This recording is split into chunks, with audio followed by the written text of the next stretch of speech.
லா இலாஹ இல்லல்லாஹ் என்று எழுதியிருப்பார்கள். சில வீடுகளை பார்க்கிறோம் ஆயத்துல் குர்சி எழுதியிருப்பார்கள். குர்ஆனிலே எண்ணற்ற சிறப்பு பெற்ற ஆயத்துக்கள் எல்லாம் வீட்டினுடைய வாசலிலே பதியப்பட்டிருக்கும். அவையெல்லாம் எதற்காக? வீட்டிற்குள் எந்த முசீபத்தும் வரக்கூடாது, வீடு பரக்கத்தாக இருக்க வேண்டும், நாம் நிம்மதியாக வாழ வேண்டும் என்ற ஒரு அக்கறையில் தான் அதையெல்லாம் பொதிக்கப்படுகிறது. உலகத்திலேயே அல்லாஹ்வுடைய கலாம் உங்களுக்கு தேவைப்படுகிறது.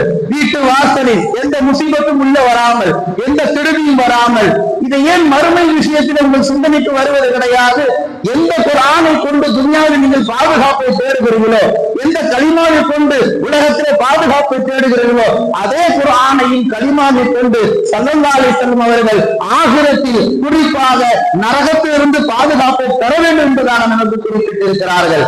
கண்ணியமிக்க அல்லாஹ் நல்லடியார்களே, ஜிப்ரீல் அலைஹிஸ்ஸலாம் அவர்கள் சொல்லி காண்பிக்கிறார்கள், அல்லாஹ் ரப்பல் ஆலமீன் நரகத்தை படைத்து என்னை கூப்பிட்டு காண்பித்தான்.